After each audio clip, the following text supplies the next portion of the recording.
Okay.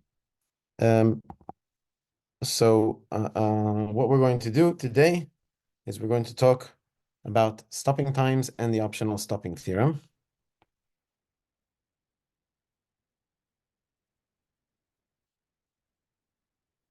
Which is the second special theorem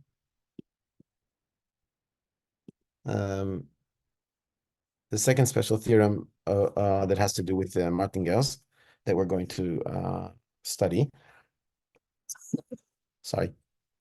So um, um, so I'm going to remind you a few notions that we did yesterday. And the first one was uniform integrability, right? So what was uniform integrability? A sequence is uniformly integrable. I'm going to be very, very quick about it. You look at the supremum over all T. You could define this for uncountable collections, remember? But we're going to look at the supremum over all T of the expectation of we wanted to put here some MT. Then we put the indicator that this MT is bigger than K. Take expectation of all of that. And we let K tend to infinity. And we want this to go to 0. Okay? So that is one notion that we had. And yesterday we saw another notion, but we didn't give it a name. And now I'm going to give it a name. Okay? So today we're also going to use uniform integrability to talk about optional stopping and everything. It's part of the conditions. Maybe I remind you that yesterday we proved the theorem, martingale convergence theorem, that if MT plus are finite and MT is a submartingale, then MT converges almost surely to M infinity for some N infinity in L1, right? I think that those were all the conditions that we had. I hope I didn't forget something. And this was martingale convergence. And okay, we said some corollaries of that, and we'll go back to them. And now I want to talk about stopping times. So I want to define what a stopping time is. So a stopping time is going to be a random time. Random times can also be infinite. So meaning they never happen or something like that. And what is a time? A time is just for us, because our processes are always in discrete time, and our time is just positive integers. So it's just a random variable taking values in the positive integers and maybe infinity. Okay? But not every time, every random time, which is just a random variable taking values in the positive integers, not every random time is a stopping time. Okay? So stopping times are special in the sense that you know something about them just using your past and not the future. So this is a kind of a weird thing, but there's this phenomena in physics, or I like to say it this way. Maybe it's not the right way to think about it, but anyway, what's the difference between the future and the past? In terms of equations, there is no difference. In terms of physical equations, there is no difference. The only difference is that we remember the past and we don't remember the future. Okay? So you can think of it that way. Okay? For us, the past is the past because we remember it and we don't know the future. But you could think about, somebody moving in the other direction. Um, so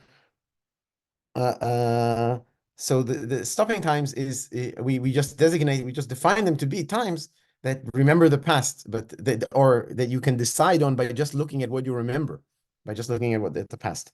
So it's kind of an observer phenomenon, but okay, that's too much philosophy for one day. So the definition of a stopping time. So let ft be a filtration.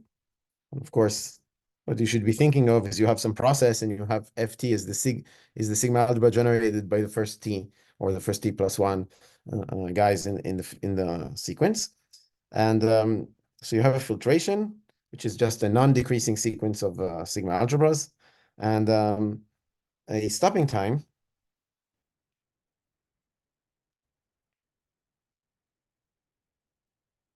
okay, is what? It's a random time that you can decide if it happened only looking at the past. So how can we define that?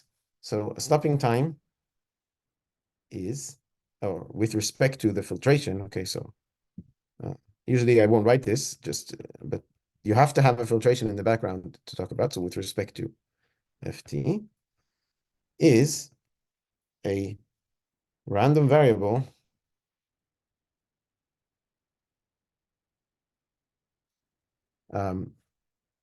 t. So this random variable goes from the omega sitting in the background, right, to natural numbers union infinity, okay? And okay, so that's one condition already. We already have one condition, is that this is where it takes its values inside the natural numbers union with infinity, okay? And such that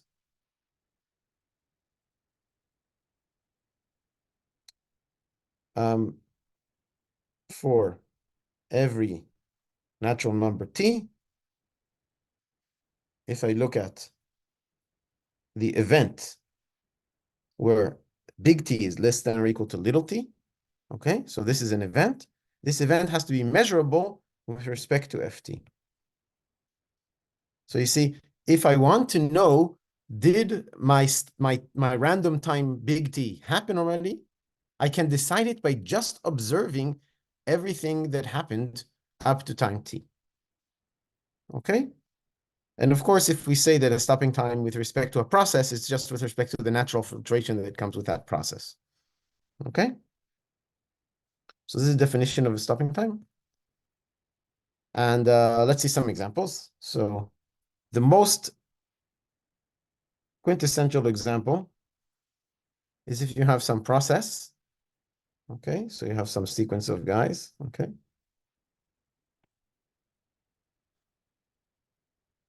These can be, you can think of these as real valued. You can think of these as taking values in a group, in an abstract set, just some sequence of random or a sequence of functions from omega to some set, and measurable, of course, and you can look at and okay, so you can run variables with values. Let's write in some set G. So now G is just some set. Okay, I know I called it G, but it's just some set, and then we can have some subset A of G. Okay, and we can define T to be the first T such that xt is in A. Okay, and we can define E, for example. This would be the supermove over T, such that xt is in A. Okay, and both of these you have to be careful. Maybe xt is never in A. Okay, so you have to be careful how you define the supermove and the infimum when it's an empty set. But let's assume that we don't have that problem for the moment.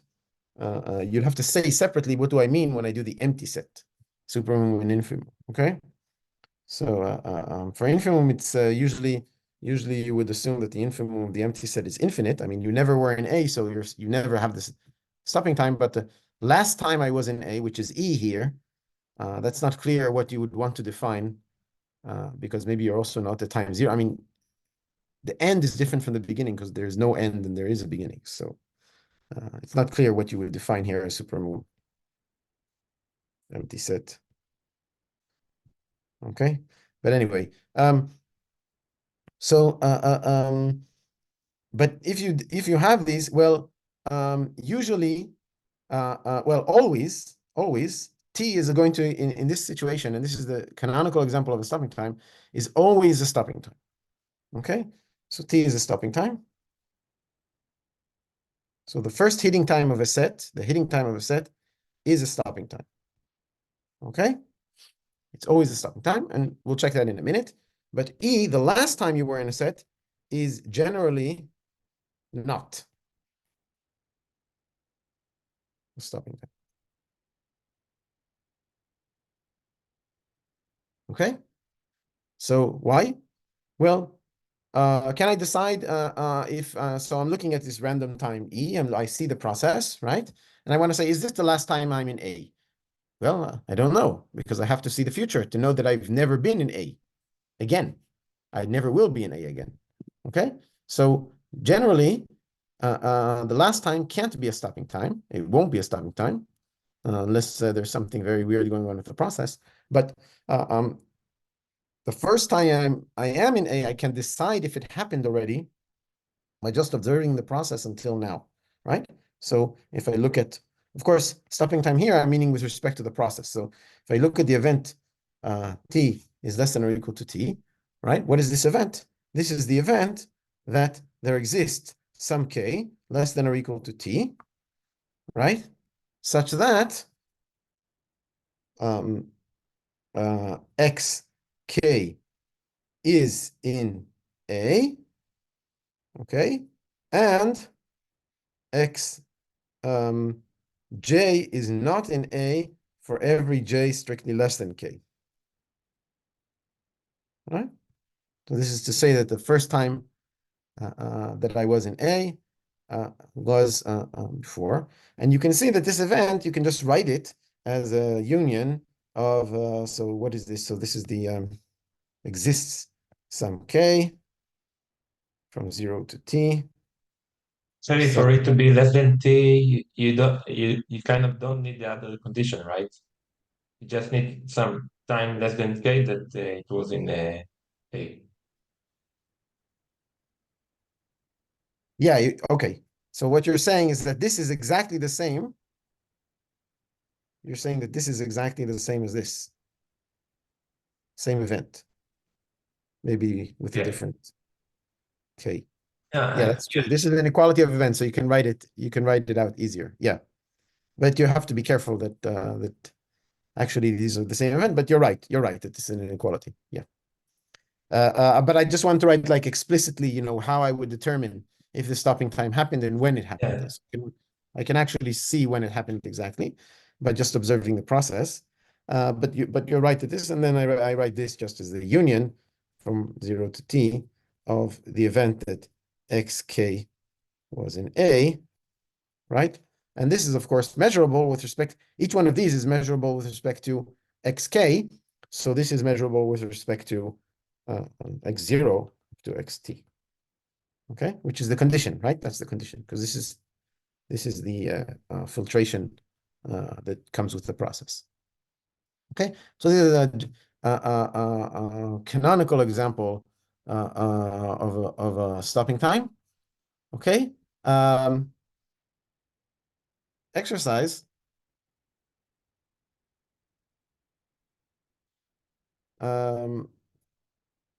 If t and t prime are stopping times, then also the minimum between them is a stopping time.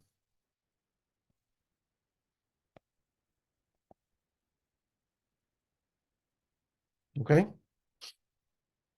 In fact, you can do many combinations of stopping times. You can do what we saw when we did uniform integrability, when we did the martingale convergence theorem, right? We did upcrossings. And there we defined, the first time you're below A, then the first time after that you're above B, then the first time after that you're below A again. And we defined a sequence of stopping times inductively, one after the other. And each one of them defines a stopping time, right? Because to determine, for example, to determine the n2k, if you remember, this was the first time after n2k minus 1 that you're above b, right? So to determine if this is less than or equal to t, right, what you need to check is that is n2k minus 1 less than or equal to t, and did n2k already happen or something like that, right? So you could easily see that that was measurable with respect to t. So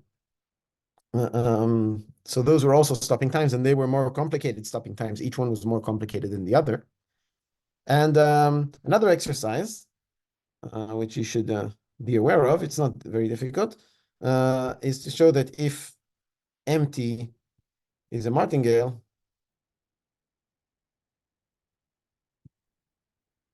then I can define m t minimum with little t. This process is also a martingale.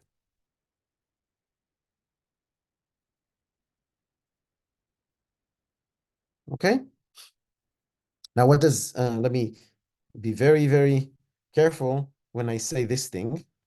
What is this? This is a function from omega to r, and its value at little omega, what is it? It's what m would say if I plugged in the number here, omega, minimum with t, and then when I have for omega this number, I ask what the function m would say at this omega.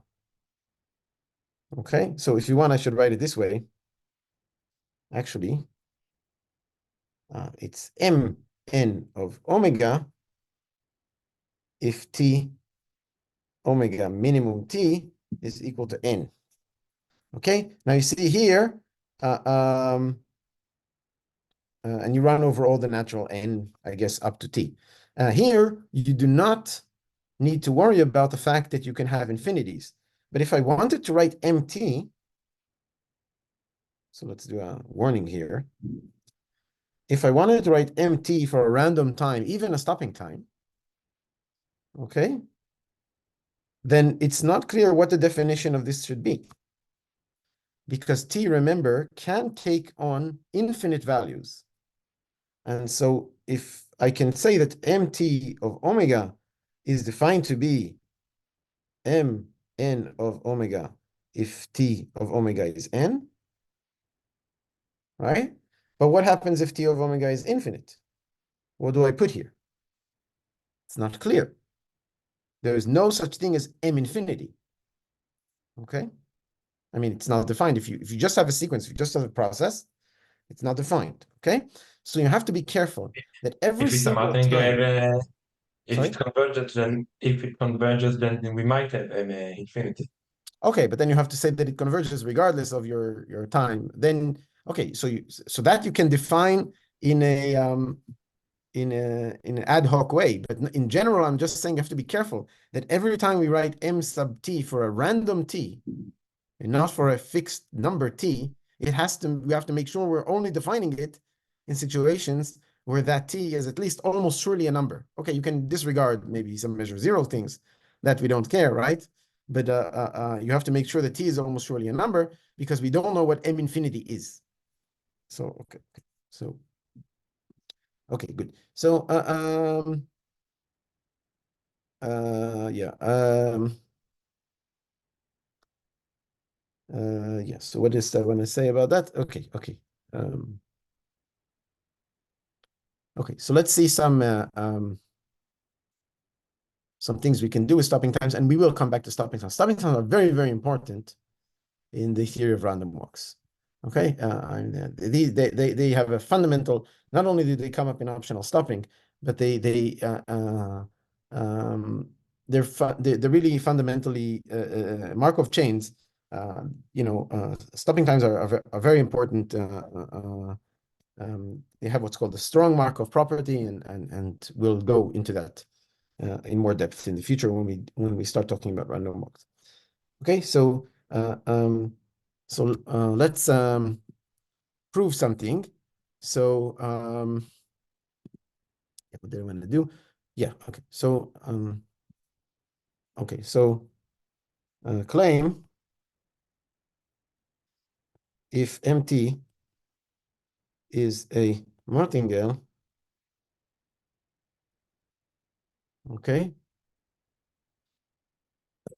and t is an almost surely finite stopping time.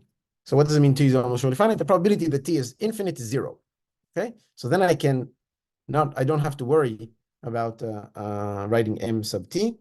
Then the expectation of the absolute value of t minimum with little t, okay, is at most the expectation of the absolute value of t. This makes sense because of the martingale property, right? But we have to prove it. Okay, I mean, maybe it's intuitive, but we have to prove it. Okay, so let's write down the proof. Proof is not completely trivial. Okay, so you have to think about it a bit. So that's why I'm going to do it. So let's define xt is going to be the difference between these two guys. So it's just going to be mt minus mt minimum t. Okay, and let's see what is xt plus 1 minus xt. So let's see what this is. So, okay, so we write mt plus 1 minus mt plus, now we have to be careful, plus mt minimum with t minus mt minimum with t plus 1. All of that in absolute value, right? I hope I did it correctly. And now let's see what happens here. Okay, so first of all, let's look at, where's my thing? Yeah, so let's look at this guy. Okay, so what happens? So if big T happened to be, so this is a random object, right? I'm evaluating this as a pointwise function, right? So so it's some specific realization, omega. I'm looking at this big T. It came out to be some number. It's almost surely finite, so I'm always able to talk about it. So there's some number here. If that number happens to be less or at most little t, then both of these just say t plus 1, right? And these say t plus 1, and then it's 0, right? Do you agree? It's more than t plus 1, the stopping time of the omega, right? What? In what condition we get m of t and m of t plus 1? If big T happened to be less than or equal to little t, right?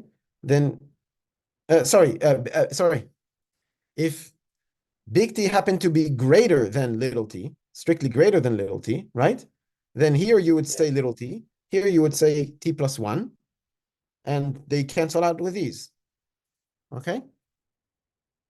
So what you get here is that this is equal to, you have to put an indicator for, otherwise it's just 0, so that t is less than or equal to t, right? Otherwise it's 0. And then when t is less than or equal to t, what you see is that you have that these two guys, when t is less than or equal to t, this is big T, this is big T, so these two guys cancel. And so you're only left with the other two guys. Okay, this is just a pointwise equality. Okay, you just you split into two cases. In one case, something cancels. In the other case, the other thing cancels. Okay, with absolute values. with absolute values. Thank you. Yes. Okay, and now I want you to notice that t is a stopping time. I'm using that it's a stopping time. So this is measurable with respect to the filtration up to time t. So if I take conditional expectation of this difference with respect to the time t, then everything here I don't have to worry about. The only one that I have to really do conditional expectation of is mt plus 1 in absolute value.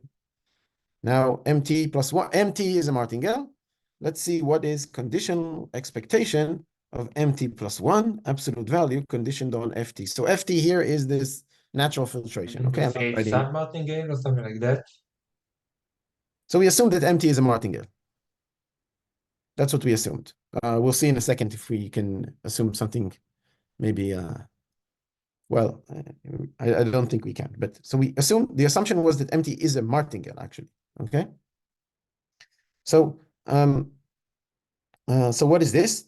Well, how do we evaluate this? Oh, I don't know how to evaluate it, but I know that it's bigger or equal to the absolute value of conditional expectation of mt plus 1 conditioned on ft. right? This is Jensen's inequality for conditional expectation, which I didn't prove, but I gave it to you as an exercise. Okay? So, and now because we assume that MT is a martingale, not just a sub or super martingale. You see, if I had sub or super, the absolute value would ruin the inequality. I'd have a problem. But uh, unless I knew something about positivity or negativity or something like that. But now since it's a martingale, inside I have MT, so I get here MT in absolute value. So if I start with a martingale and I take absolute values, I get a sub-martingale. Okay? That's useful to remember. So if I plug this second inequality into the first identity with the x's, what I get is that the conditional expectation of xt plus 1, right? Or the conditional expectation of the difference is, okay, that's right, the difference.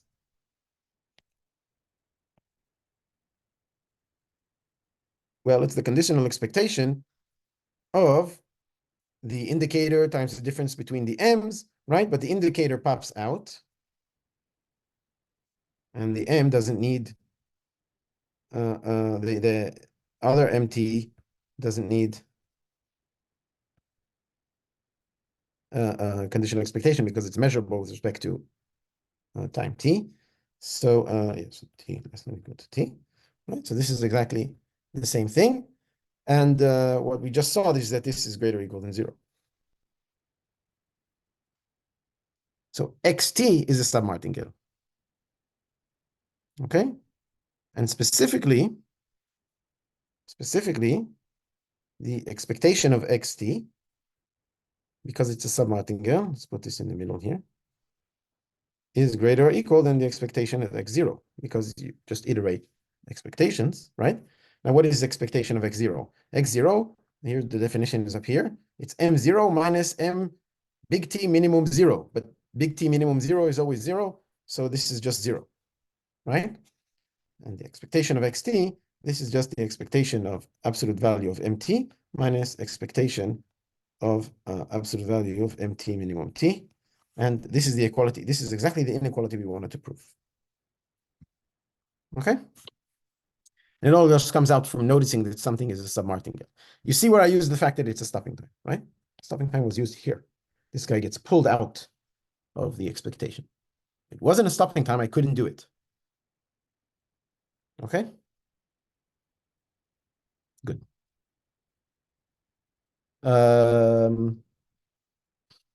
Okay, so yeah, so second claim. So that was the first claim. First claim was if I have a martingale and an almost surely finite stopping time, then the expectation of the absolute value is less than the expectation of the t, big T minimum t is, okay, so let's remember that. We can control expectations even if we put in the stopping time. And the next thing I want to prove is that, so a second claim is that if MT is uniformly integrable, then, okay, MT is uniformly integrable martingale, then MT, minimum T, is also uniformly integrable martingale. Okay, proof. Well, first of all, the fact that this is a martingale. Yeah, so I didn't write the assumptions. What I should do is write, okay, T is almost surely finite. Okay. I mean, I'm using the same assumptions as before. Okay. So first of all, the fact that MT, big T minimum, little t is a martingale was an exercise, right? Just verifying the martingale condition. And so we only need to show uniform integrability. So what we need to do is we need to understand what is this.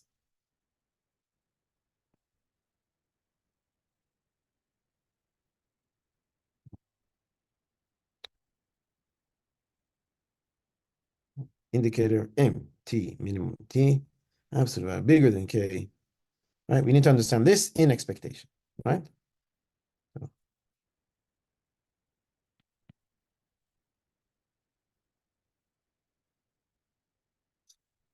We have to understand why this goes to 0. Okay? So, well, what is this thing? Well, we can, okay, so yeah, so, um, um, yeah, so let's just look at it without the supermon for a second. So, what is this? So this is equal to, okay? Well, I split into two cases. One, I have this mess here.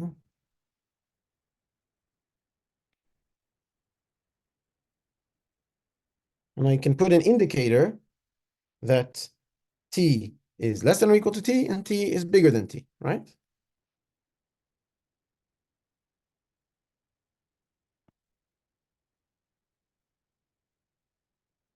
It was just sum up to 1. I didn't do anything. Okay, but now let's see what happens. When t is less than or equal to t, then I can, I know what to do with some of these. I know what to do with these. These say m big T, right? And when t is strictly greater than t, then they just say m little t, okay? So I split it up into two things, okay? And I claim that this is at most expectation of m big T indicator that m big T is bigger than k. And here I should actually write another indicator that t is less than or equal to t, right? And then plus something else. But I'm going to throw away this indicator. Everything is positive here because of absolute values. And so I can throw it away, and that's why I get the inequality. That's why I get less than or equal. Okay, just doing it this way. Plus expectation of m little t, indicator m little t is bigger than k, right? With the indicator that t is bigger than t.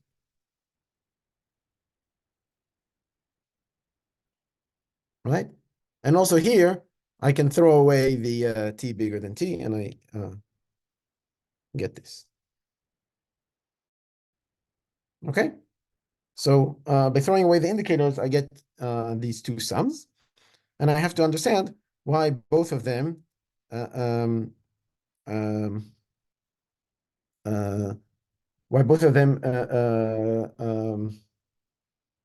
converge to 0. Yeah, and I'm missing I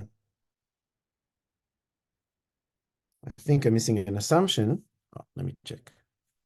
Yes, can't we use the first claim? Because if we know that the absolute value of m with big T and small t, the minimum, is less or equal than the absolute value of mt, and we know this is a uniform integrable, can't we use it in some way? Like, Um, it's a good like I would question. believe.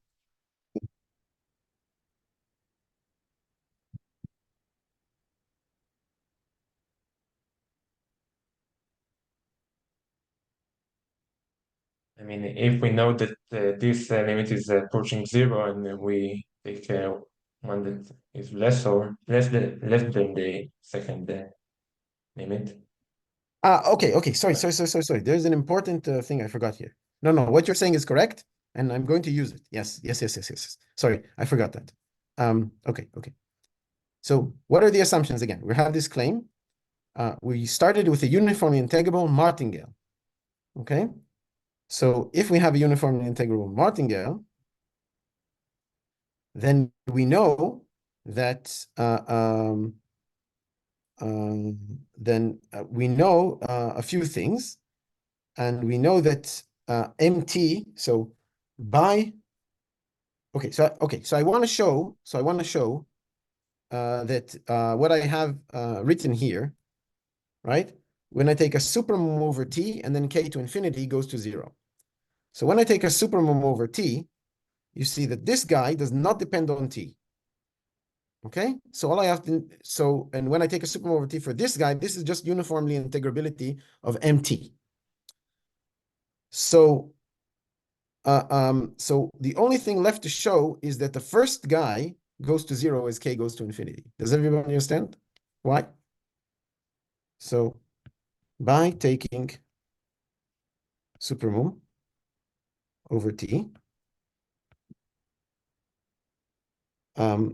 using uniform integrability of MT for the second term,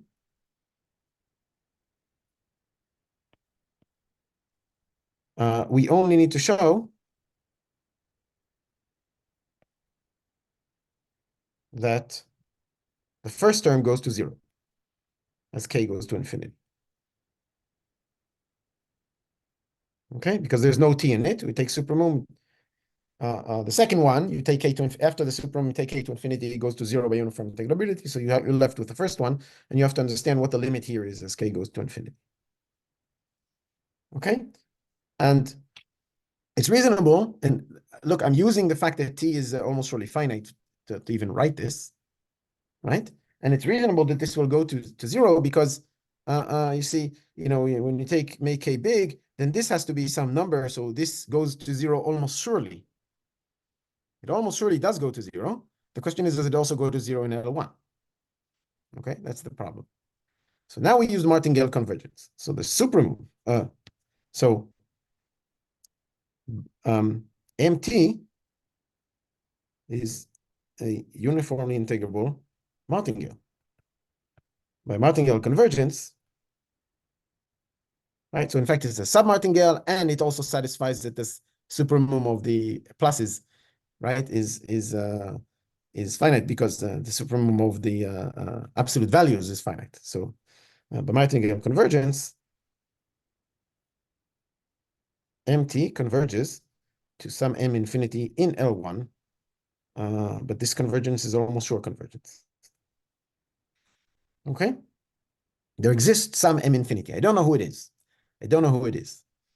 Okay?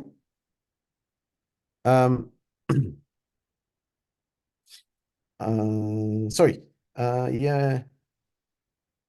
So this was true, but this is not exactly what I wanted. I'm going to throw this away. I'm sorry. I wanted this for a different martingale. Now, what is the supremum over T of MT minimum T absolute value expectation, right? Okay, so this is, so I didn't prove that this is uniform and integrable. That's what I'm trying to prove. But I do know what the supremum over T of this is. This is less than the supremum over T of the expectation of MT. And this is finite because of uniform integrability.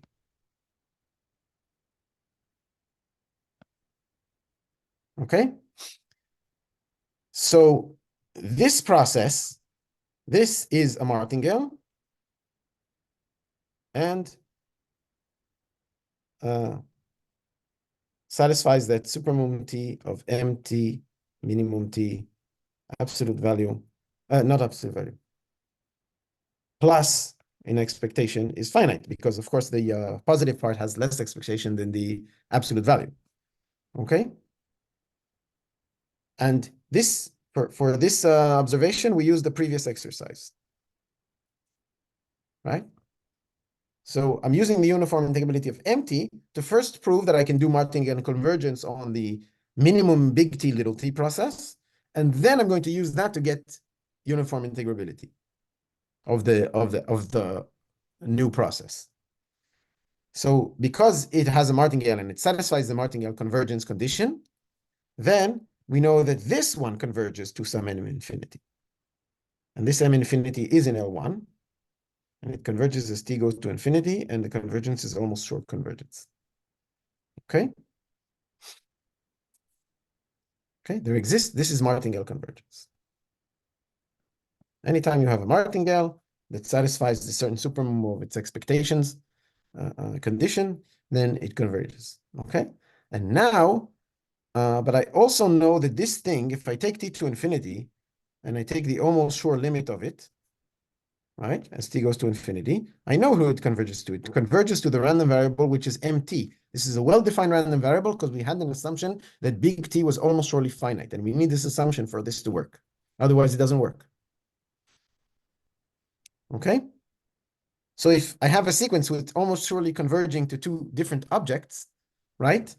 So these two different objects tell me that mt is actually almost surely equal to m infinity, which is in L1, so mt is in L1. Okay?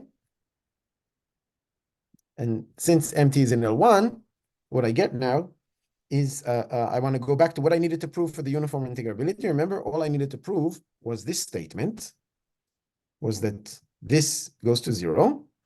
But you see that, so if I write mt indicator, mt bigger than k, this converges to 0 almost surely as k goes to infinity. And this comes from the fact that t is almost surely finite, so mt is just some number.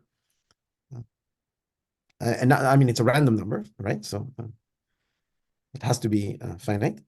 And so this almost surely converges to 0. And also, it's dominated by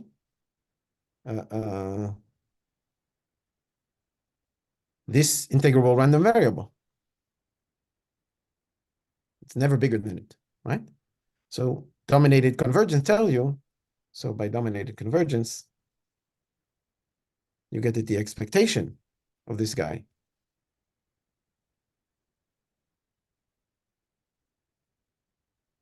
converges to the same limit as you would have in the almost sure limit, which is 0. And this is what we wanted to prove. That was enough because we had only this term was the term that was bothering us to prove uniform integrability. Okay, so there's a subtle movement here. There's a subtle movement. The way we go, and I'm going to recap. This is the end of the proof. Recap. You start with mt, uniformly integrable. From this you get that mt has martingale convergence. Okay, it has the sufficient conditions for martingale convergence. From that you get that m big T is integrable in L1. And from that, you get that the process mt minimum t is uniformly integrable. Okay? So this is the chain of reasoning. Okay.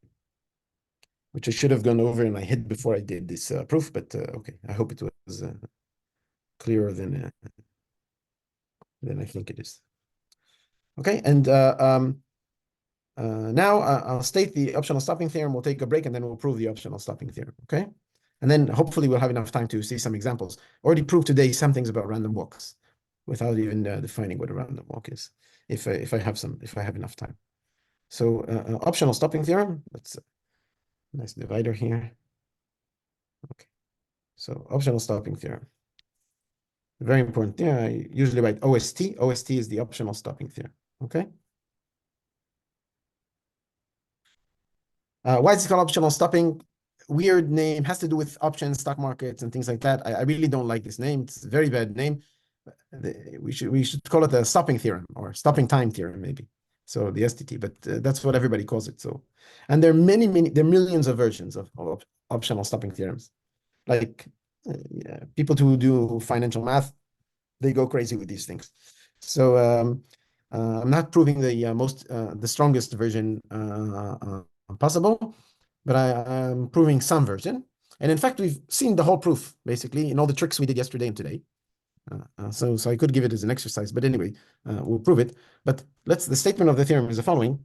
So let mt be a martingale on some space and filtration, and t is stopping time.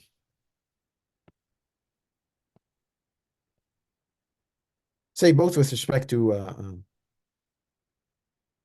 some filtration ft. Okay. Of course, you can just think of the filtration as a natural filtration or something. Okay. So the following are sufficient conditions, each of the following.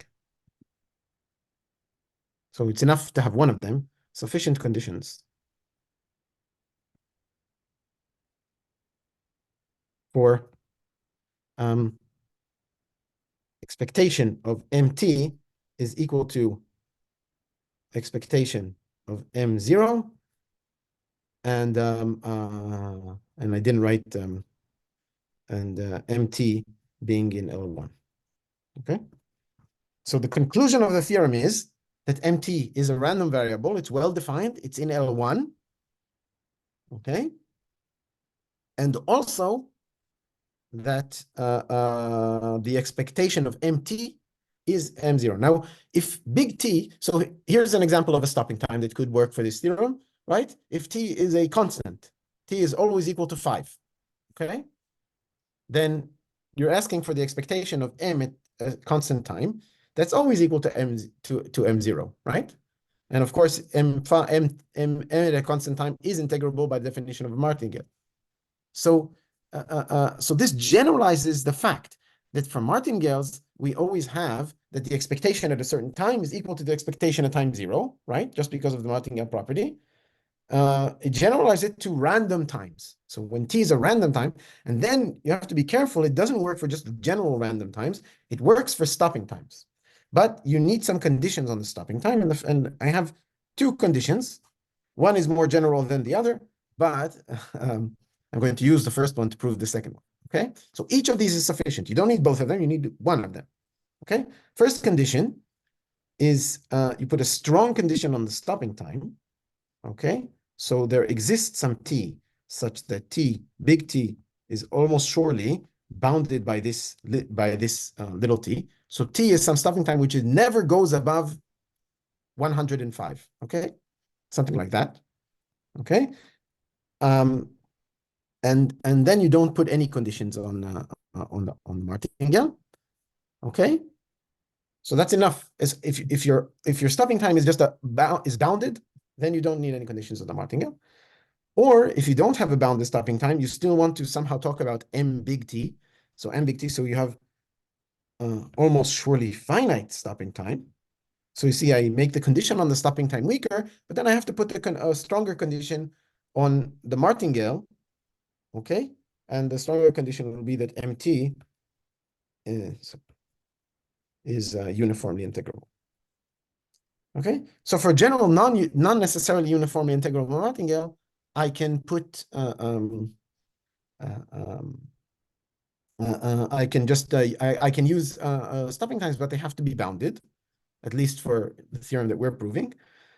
If I want to use unbounded stopping times, but still almost really finite, I need to restrict my martingales to be uniformly integrable. Okay. Good. So,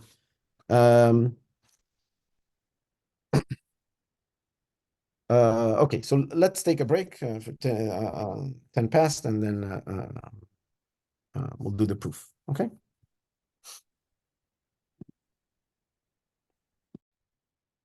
Okay, so we want to prove this optional stopping theorem, and we'll use the previous ideas that we had in order to prove it. Okay, so proof. Let's okay. So let's start with the first case where we know that t is bounded by some number little t. So there's some fixed number little t which is bounding our stopping time. And what I want you to notice is that I can always write mt, and this is well defined for both cases because in both cases big T is finite, so you can always write mt. You can write it this way. You can write it as the sum, okay, from j equals 0 to infinity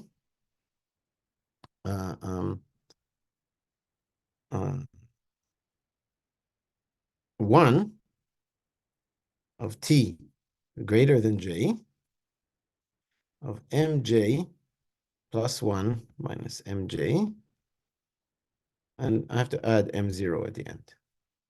Okay? This is just an equality as long as you know, so this is good as long as you know that t is finite. Okay? which is an almost sure event. Okay, you know that t is finite, then these the two sides of this thing are just equal in a trivial, right? Because it's telescopic sum, and you stop at the first time, right? So,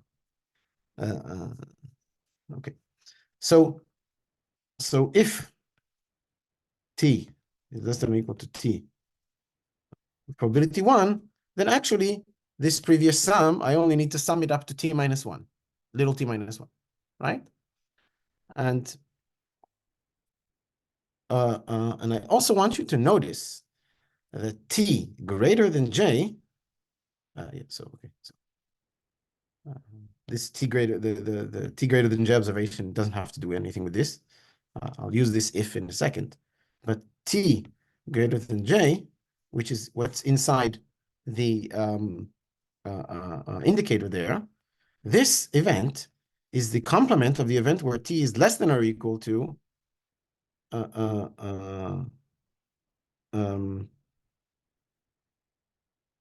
to be bigger than j is to be not less than or equal to j.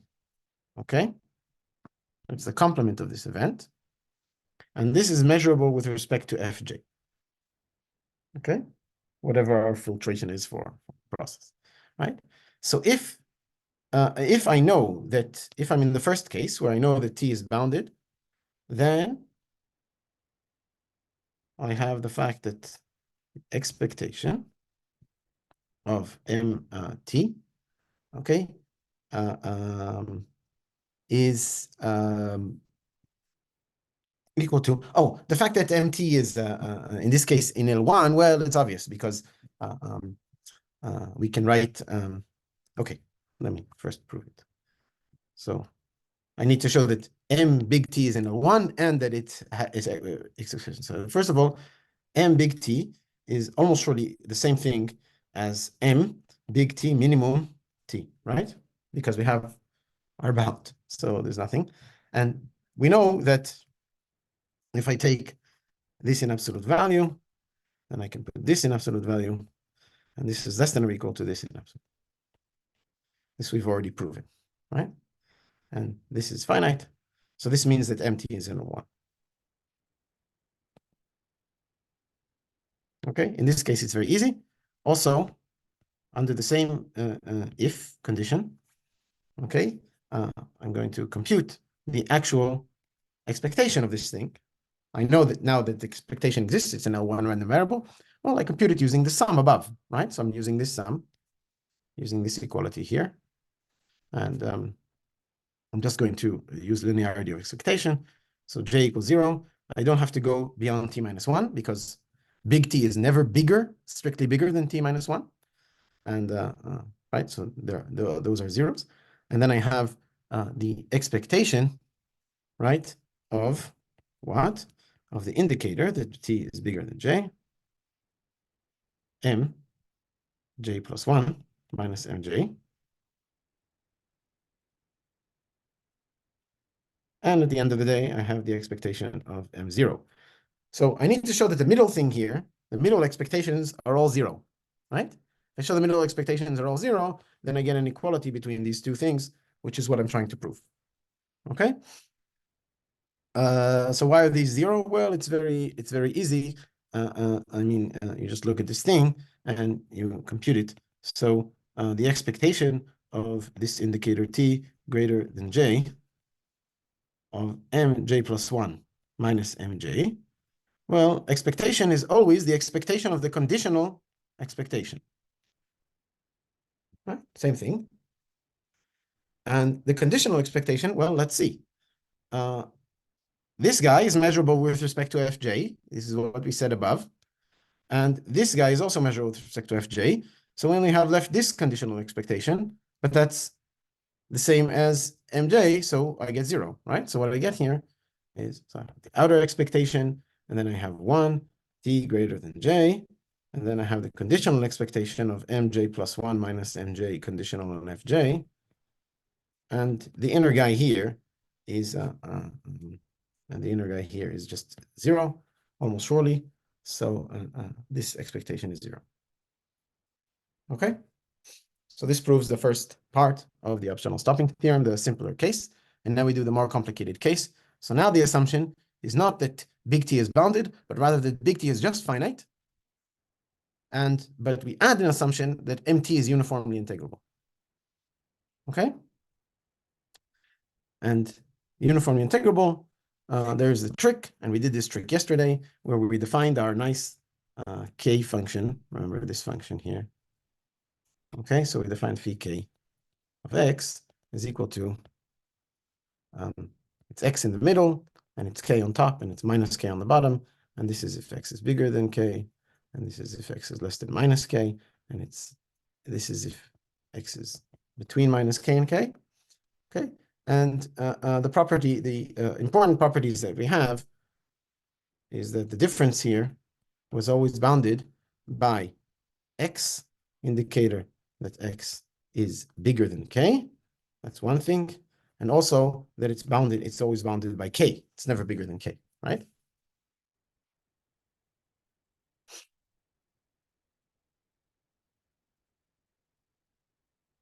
Okay.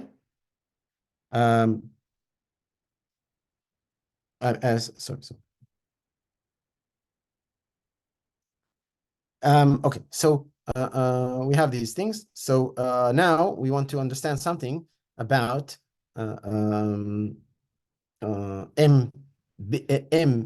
big T, and also what it converges to. What its expectation is. So let's go back to the claims that we did and see what happens. So we had two claims. So one is that if we have an option and almost sure finite stopping time and the uniformly integrable martingale, then also this process is uniformly integrable, right? And so you see, and during that proof, remember we showed that using the fact that this guy using the fact that the original process was uniformly integrable martingale, we showed that this guy was a converging martingale. It converged to M infinity in L1. It converges almost surely to some M infinity, which is in L1. And it also converges to MT almost surely. So it told us that MT is in L1. Okay? So under those conditions, we already saw, so we saw in the exercise or in the claim that MT is in L1, and so we can just compute its expectation. Okay? So we can just compute its expectation. And not only that, we also saw that MT minimum with T, this is a uniformly integrable martingale. We also saw that. Okay? So now we're going to use these things to prove something about the expectation of M big T. Okay?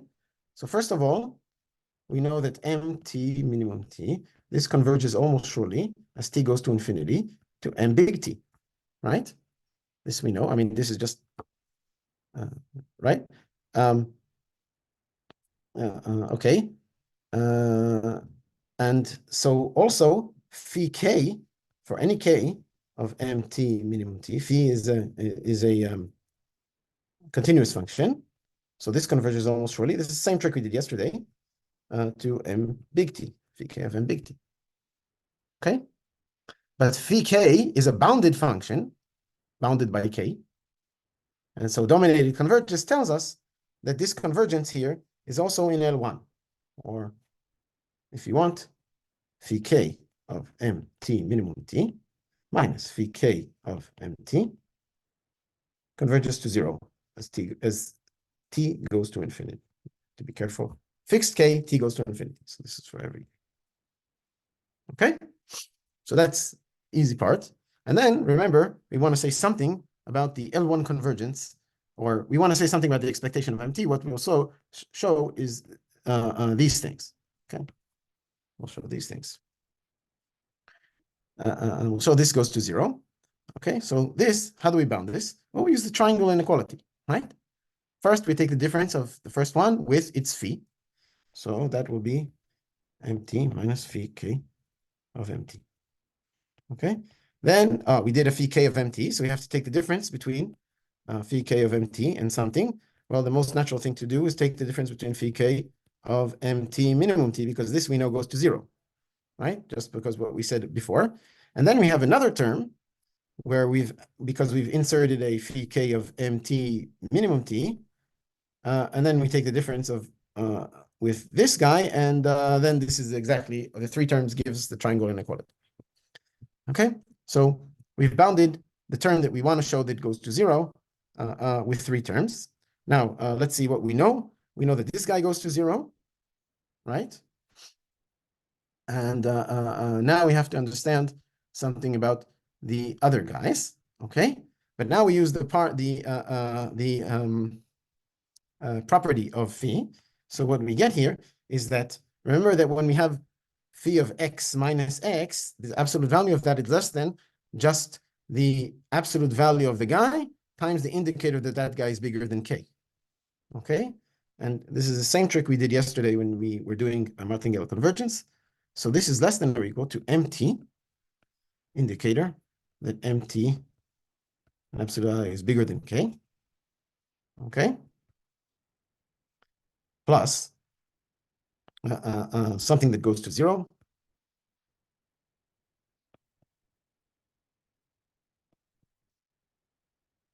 Plus, again, this is a different phi k of a different random variable, so it's mt minimum t, indicator that this thing is bigger than k. This is exactly the same proof that we did yesterday for martingale convergence, if you remember. And now what we can do is, first of all, we can, I want the right-hand side not to depend on t, so I can put a supermove over t here.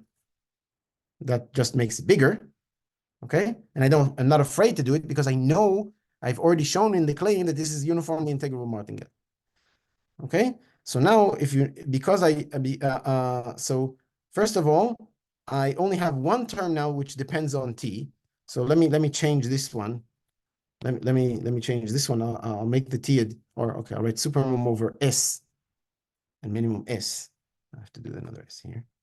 Right, just so that you notice that this thing, once I took the supermum, I just made it bigger, and it doesn't depend on t anymore. So there's only one guy that depends on t, and it's this guy. But that guy goes to 0.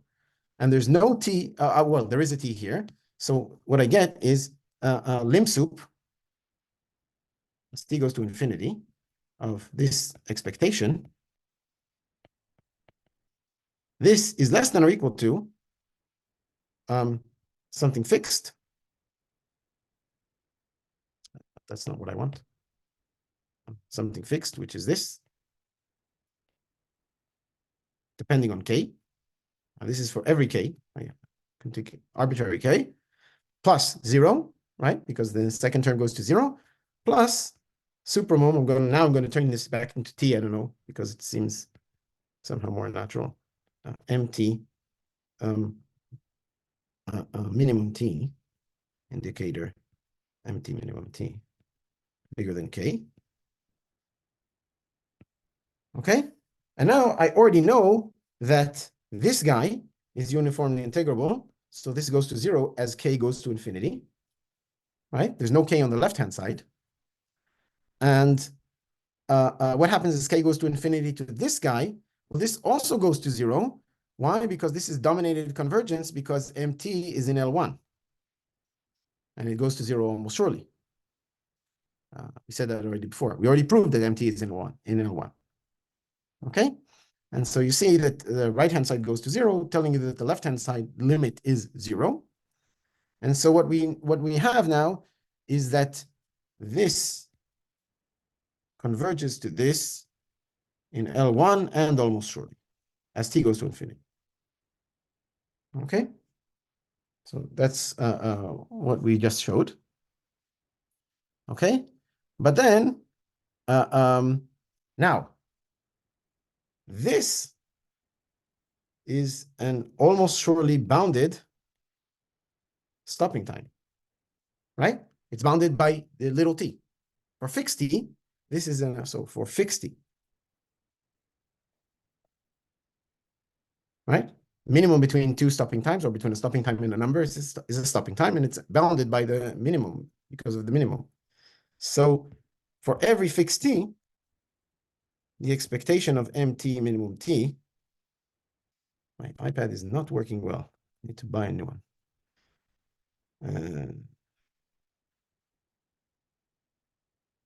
So for every fixed little t, this expectation is the expectation at m0 by the first step. Right? We already proved that for bounded stopping times, you can just take any martingale, you don't need any assumptions. Right? So we have this equality, and we have convergence in L1. So if we have convergence in L1, right? So these guys converge to the expectation of MT because we have convergence in L1. That's why we needed the L1 convergence. It was important. The L1 convergence gives me that the expectations converge. Otherwise, expectations don't necessarily converge. Right? You need some argument to say why expectations converge. And so we get that these two things have to be equal. Okay, which is what we wanted to prove. Is it clear? Is it good? No? Yes? Different from the second claim that we proved.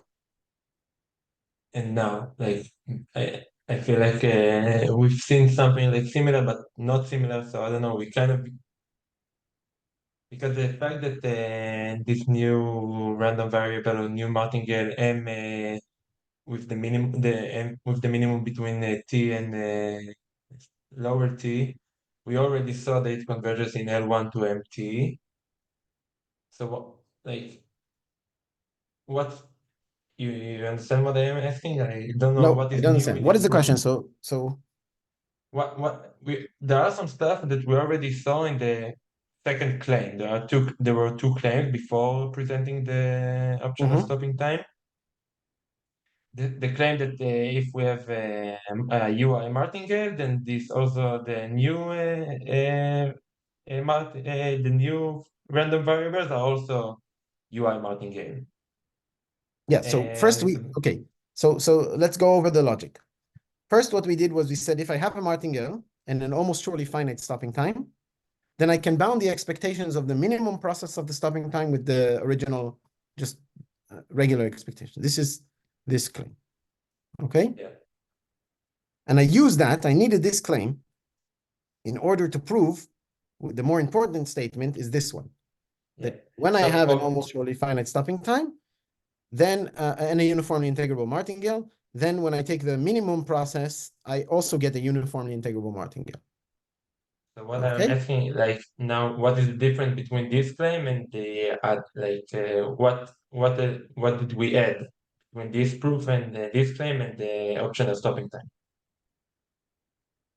The optional stopping theorem used this, I mean, to prove it, but in the optional stopping theorem statement, you don't see anything about minimums or anything about like that. You just say, oh, if I have a Okay. uniformly integrable martingale and an almost surely finite stopping time, then MT is going to be in L1 and its expectation is equal to. Yeah. But we already saw in that proof that the empty is Yeah, so we saw that MT is in one part of that proof. And then we have to prove that this is, and that the minimal process converges to empty in L1. yes. And so you're saying that that already proves, so yeah, so Yeah, and basically the expectation of everything, that is the so in this claim, basically what you have is that, yeah, you're right. Basically in this claim, like I think we have everything. So I don't know you're what saying, was okay, new. take, oh, so, okay, I see what you're saying. You want a shorter proof for the optional stopping theorem? So, Maybe I don't know, like or maybe I'm just asking. Maybe I'm missing something. so if I know that this is in L1, then I look at this process. I know from the first optional stopping, the simpler optional stopping theorem, that this is correct. I know that this converges in L. Okay, so how do I know that this converges in L1 to Because of the second claim. This is what we saw, right? this was So you're saying in the proof of the first claim, I proved also that this converges in L1 to MT. Yeah, maybe I did it twice. Maybe I did it twice. Okay. Maybe I did it twice. Yeah. So the claim was actually right. So you want to show that this is in L1.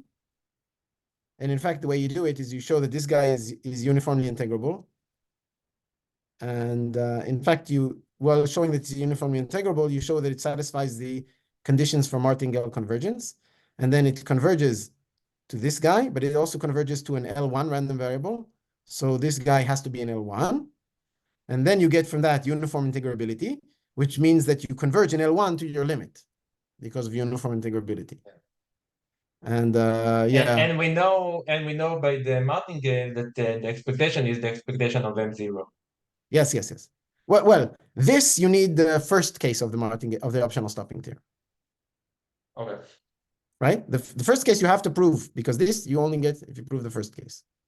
The case where this is a bounded stopping time. But that's just telescoping the sum and using linearity. I mean, that's all it is. Okay, you're right. Maybe there's a better way to structure this proof so that it's more compact. Yeah, okay. So I apologize if the presentation is not so clear. And now it's maybe more clear. Thank you. Okay. But it's like you go back and forth in between. You can't do it like at one jump. So you first show that the expectations are bounded so that you get the martingale convergence. Then from martingale convergence, you get that the limit is in L1. Then from that, you get that it's uniformly integrable. And then you get back to convergence in L1, right? So there's like this back and forth in between the two things. Yeah. Okay. Yeah, it's subtle. I need to think about it. Maybe there's a better way to write it. It's a good remark. Okay, so let's see some applications. Applications. How do you write applications? Applications. Okay. So let's continue your favorite martingale, everyone's favorite martingale, which is the simple random walk on Z, or maybe even some. Okay, but simple random walk on Z. So we take UT from 1 to infinity. These are going to be IID plus minus ones. Okay.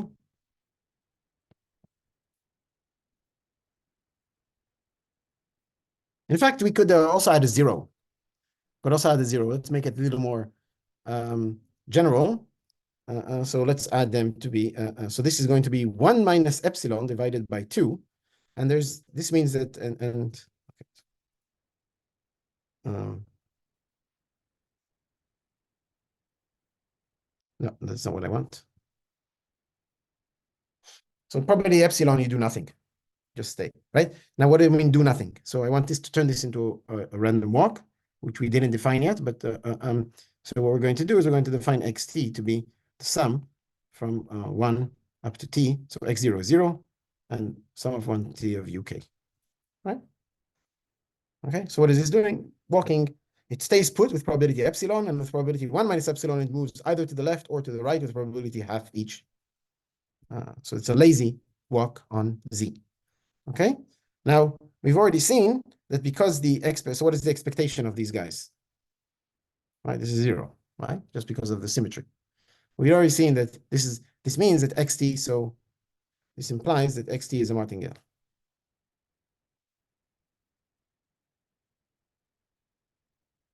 Okay.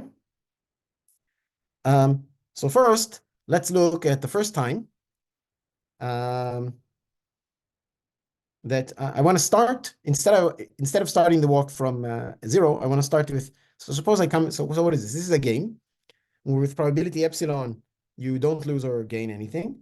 Probability 1 minus epsilon over 2, you win $1, and with probability 1 minus epsilon over 2, you lose $1. Okay. So I want to ask for the probability that if I start at a certain position, x, I'm going to write it like this. It's a bit informal because we didn't define these things. I start at x, at some number x.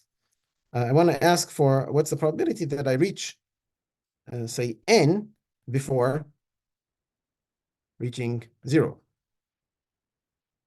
Okay, and this is well defined because notice that you cannot jump big jumps. So you only do plus or minus 1 or stay put. So you have to go through every number if you're going somewhere. Okay, it's a very special property of random walks on Z that don't jump big jumps. So otherwise, we'd have to be very careful. So how do we write this in a proper? Okay, so even this is not clear. So reach n before 0, starting at X, right? So you come into the casino with X dollars and you want to say, what is the probability that I win $1 million before I go bankrupt? Okay. Very important to understand what the probability is, right? I mean, We can write it as a condition over x. If we're yeah. So I want to zero write a and function over X or something like that. Yeah. It's a function of X and N or so, okay.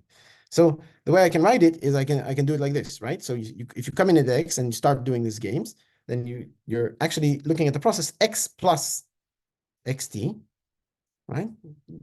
You're moving from X, and then you can define stopping times. So I can define T N to be the first time that XT, or let's do X plus XT, is equal to N, right? So if I started at X and I'm walking from X, then first time I reach N, and N could be any integer, right? And what is the first time that I reach either 0 or N? So the first time to reach either 0 or N is just the minimum between the first time to reach N and the first time to reach 0, right? And it kind of makes sense if I'm in between 0 and N, but you could also ask it for a bit above N, below 0, but then the minimum will always be one of them, but it still makes sense, okay? So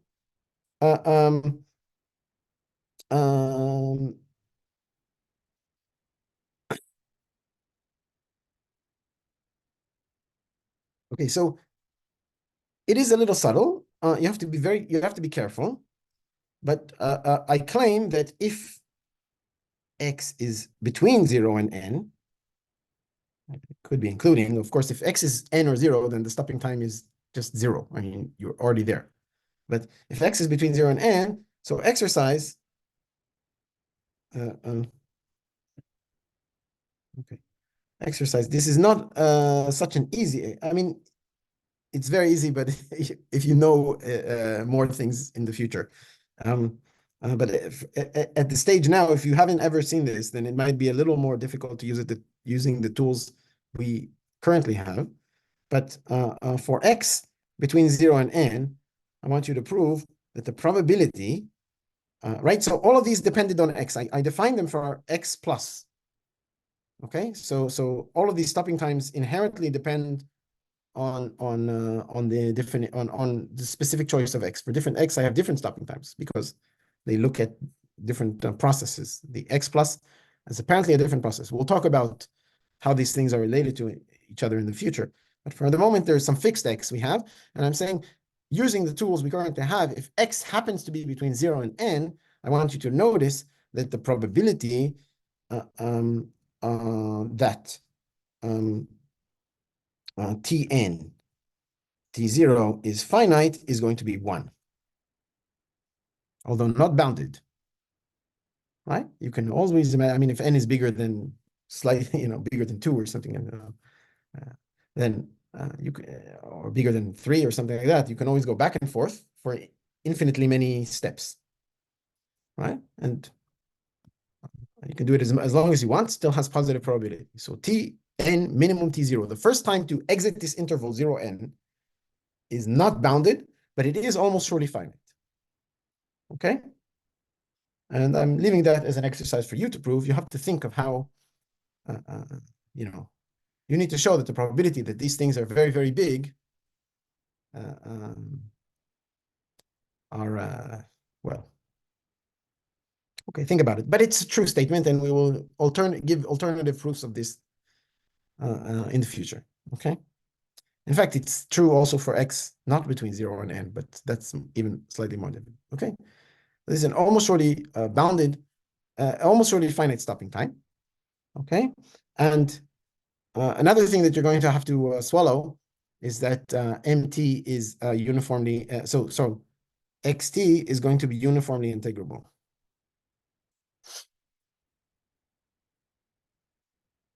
Well, actually, maybe we can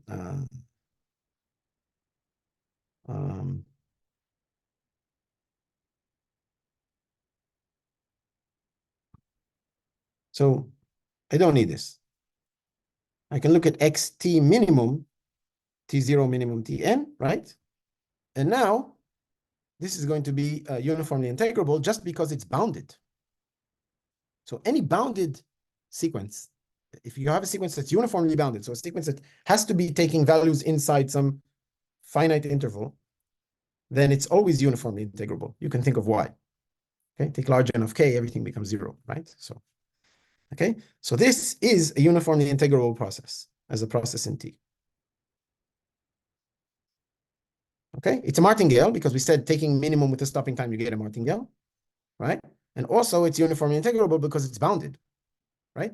xt minimum with t0, tn means you can never go below 0 and never above n, so you're bounded, right? Once you reach 0 and n, you just stay there forever in this process, okay? So it doesn't matter how long it takes you, but you never get large values. So by the optional stopping theorem, right, we can apply the expectation at the stopping time, right? So what is at the stopping time with the min? Okay, so let's call this this guy T, big T, okay? And if I want to look at this guy, let's call this guy empty. So empty is xt when I do the minimum inside, and it's the uniform thing I'm wanting. And then I look at m at the stopping time t, okay? And I know that this is equal to m at 0. Now let's evaluate these two objects. Let's evaluate these two objects. This guy is exactly what? It's big T minimum big T, which is just big T, which is just x at big T, which is x at T0 minimum Tn. So this is exactly the expectation of x T0 minimum Okay. Tn. Never mind. Sorry. Yeah, what was the question? No, I found it. Never mind. Okay. This guy is equal to, what is m0? It's the minimum 0 and some stopping time. Well, that's just 0. And x at 0 was, oh, yeah. That's not what I wanted. Sorry, and so now I'm making a correction. I want to do plus x here. I mean, that's the actual. Okay, so the expectation of m0 is what? It's x, little x plus big X at time 0. Big X at time 0 is 0. So it's little x. Okay, that's it's still a martingale. I mean, we said even if you add the x, it's a martingale. That's a computation. Okay, so now I'm going to evaluate this expectation. Okay, let me write what this expectation is. So how do I do this expectation? Well, I have to decide what happened first. So this is the expectation of the walk. Sorry, so MT is not this, but this plus x, right? So I get x plus, okay? And it's x plus the expectation of the process x at the minimum between t0 and tn.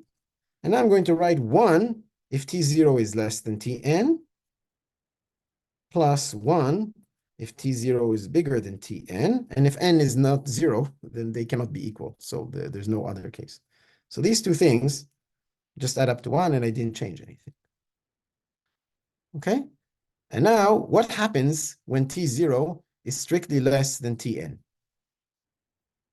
Well, it means that x is at 0, right? Because that's the hitting time of 0. So x has to be exactly equal to 0. So what I get here is that this is equal to x, little x, plus the expectation of 0 times the indicator of t0 divided by tn. That's the first term. Plus, the second term is when I hit n first at the minimum between them, then I'm at tn, I have to be at n. So this is n times the indicator of t0 bigger than tn. The first term is just 0. The second term is n times the probability. So what I get is that this is equal, x is equal to x plus probability, okay, of t0 bigger than tn times n. Something is wrong. I think that there's supposed to be x plus 0 and x plus, or because we defined t0 is the time when Yeah, x you're plus right. xt. You're completely right. It's not linear. Yeah. You're right. You're right. This is, it's this process. Yes, this process. Right. I mean, yeah. Okay. So I have to be very, very careful about how I define the process. Right. Let's do. So this is. Uh,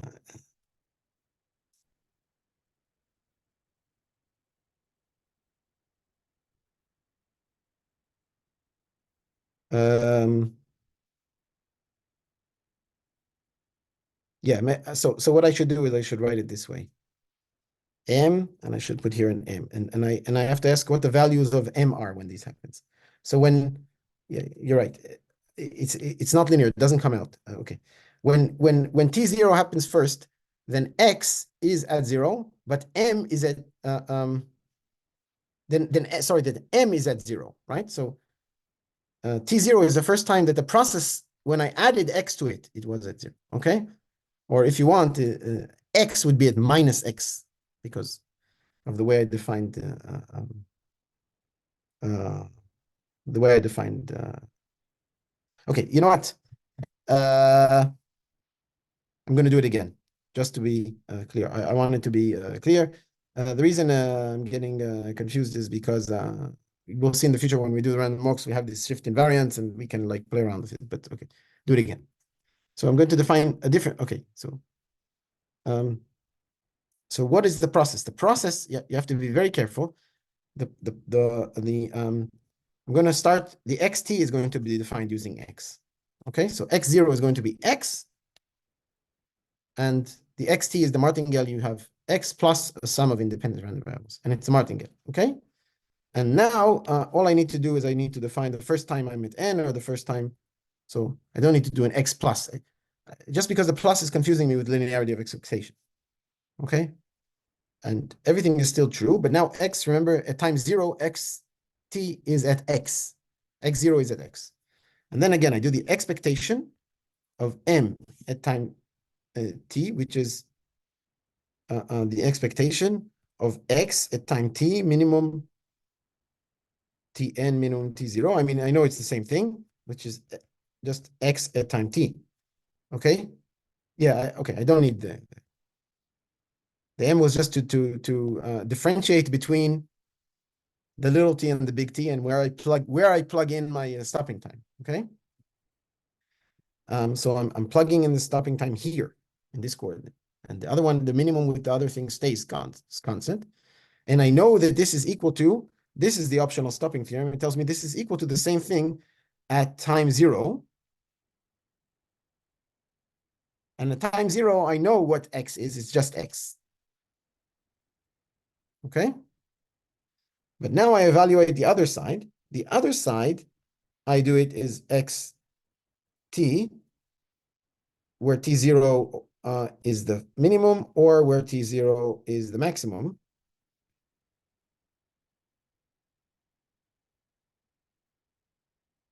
And this side, now, when T0 is the minimum, then it says x at time T0, and x at time T0 is by definition at 0. So I get 0 times the probability that T0 is less than Tn. And the other one is, by definition, xTn is at n.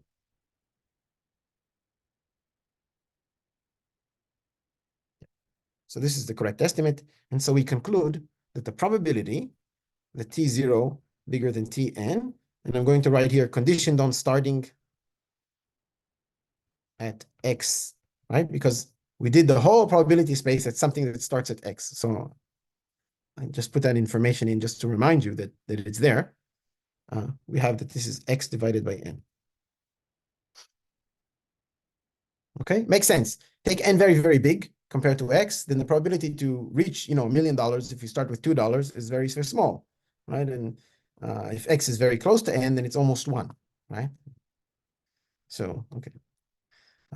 But it just this is called the gambler's ruin estimate. Gambler's ruin because you're gambling and you. By the way, it's independent of epsilon. So if you have these lazy games, it's the same thing as playing just a half-half game, right? Why? Because wait until the first time you don't stay put. The conditional step you take is just a half-half plus minus 1. But okay, we'll go back to that in the future. What I said uses the strong Markov property. So you have to think about it for a minute. But we proved this. It doesn't depend on epsilon. Okay, let's do one more application. Oh, by the way, so what does it mean if you start at x? By the way, I can shift everything. You see that it's completely symmetric, right? So if you want to start at some point and you want to reach A and B, then it's just linear. You just shift everything. So we could also say the probability to reach A after reaching B, condition on starting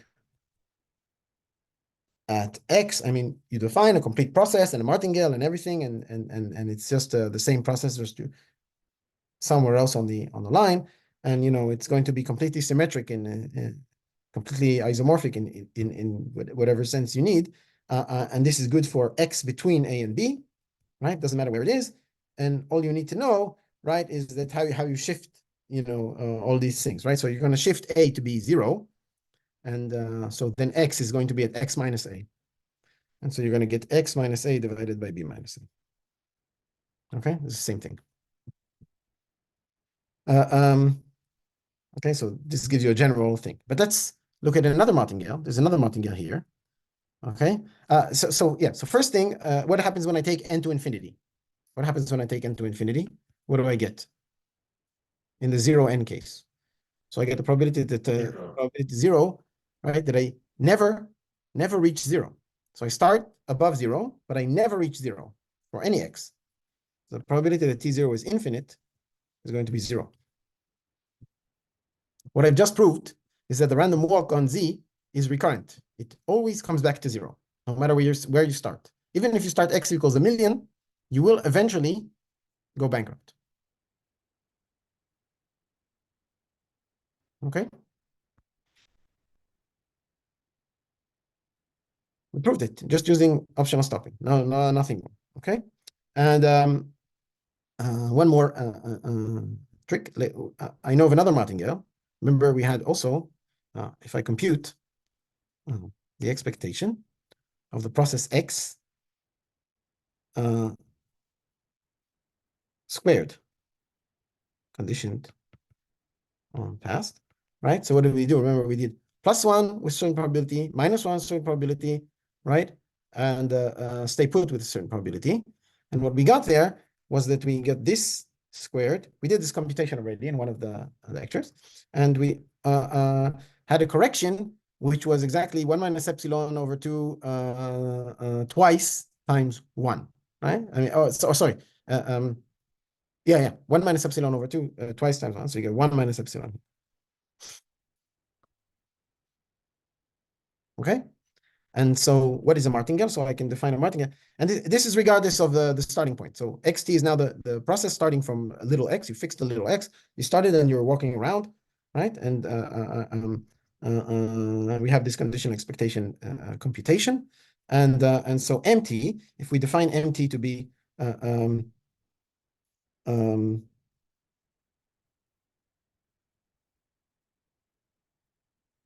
yeah. So if we define MT to be xt squared minus t times 1 minus epsilon, we'll get a martingale, and you can do some computations with this martingale, right? For example, you can ask how long, so again, yeah, sorry, so I want it to be bounded, so this martingale, I'm not going to do it with xt, but rather I'm going to do it with t minimum, t0, minimum, tn, right?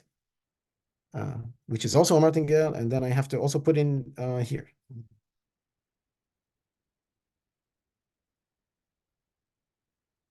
Okay? I took a martingale and I minimized it in the t coordinate with a stopping time. So it's also a martingale.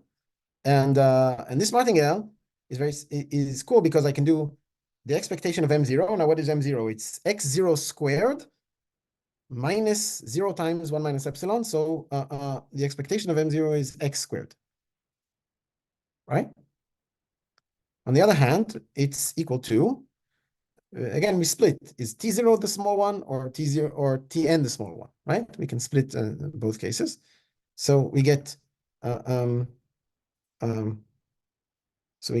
x t0 squared, indicator that t0 is the small one,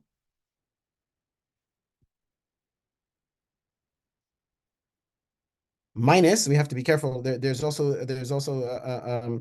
well, okay. I'll put the minus at the end, okay? So at the end of the day, we're going to have minus the stopping time in the t coordinate. So you just get t0 minimum tn times 1 minus epsilon, all this in expectation, right? This is just linearity of expectation. This term is the same for both of them. I didn't put the indicators on it. I put the indicators on the first term. And the first term has either t0 is less than tn or t0 is bigger than tn, and then I have xtn squared, indicator t0 is bigger than tn, right?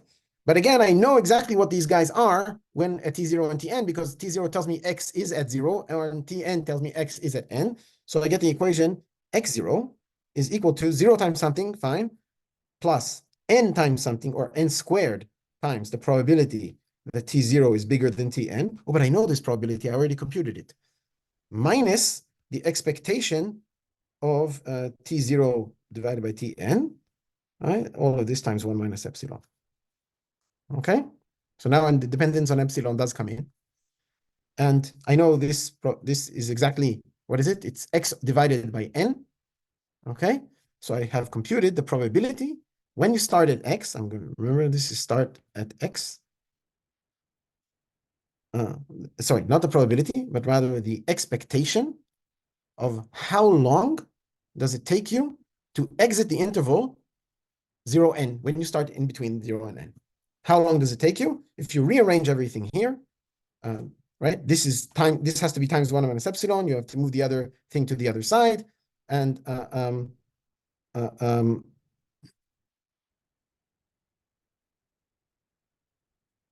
what did I do here? So I get x, sorry, so I get x n squared times x over n, which is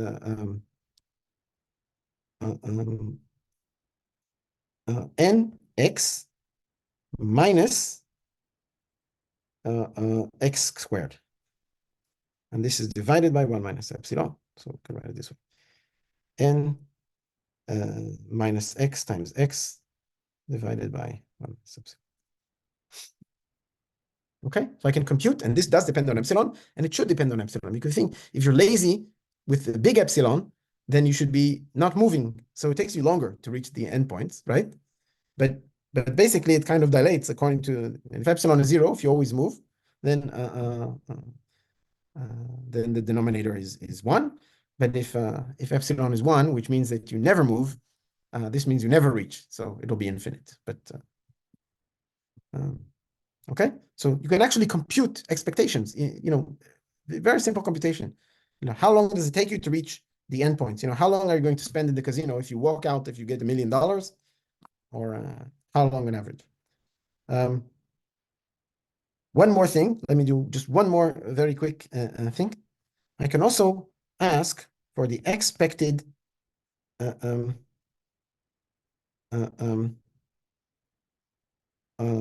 x, right, at time t0 when suppose I start at 1.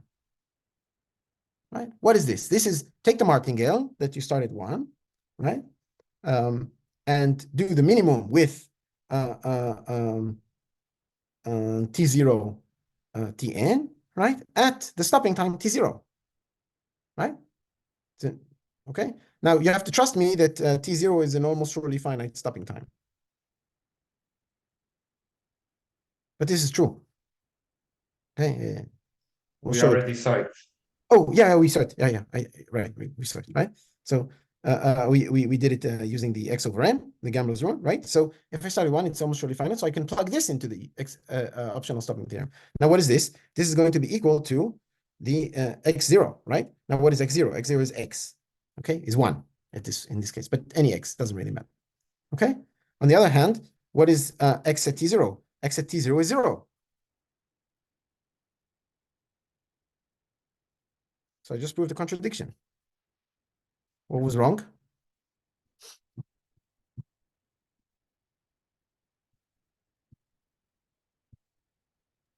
This is not a mountain guy. No. It is a martingale. Xt is a martingale.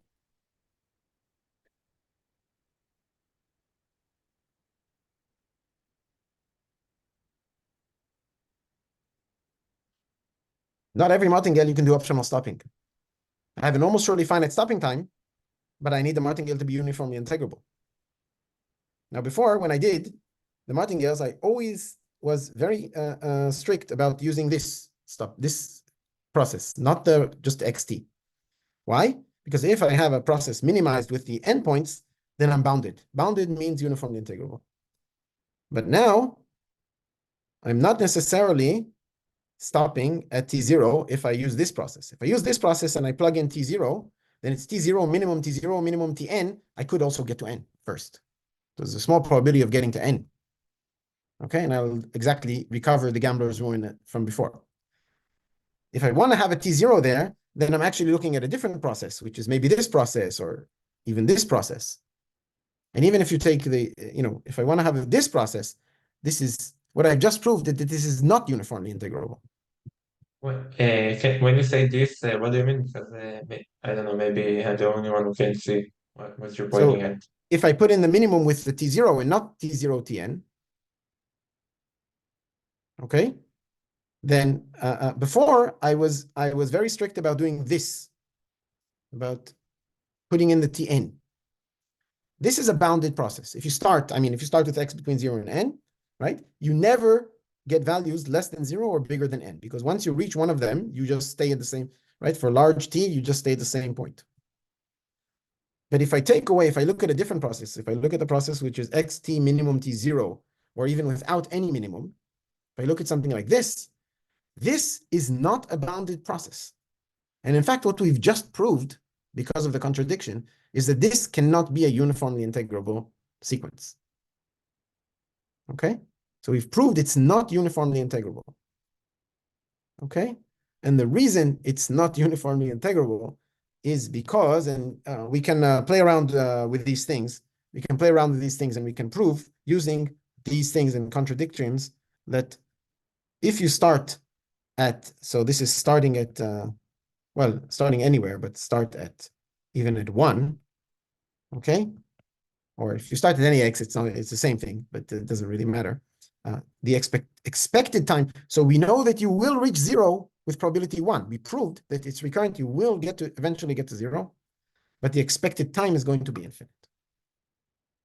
And this is fundamentally the reason why the martingale, where you just minimize with one endpoint and the other is open for you to go to infinity, why this is not going to be uniformly integrable.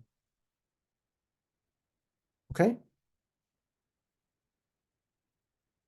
So we can, just using everything that we know until now, we can prove that this expectation is infinite.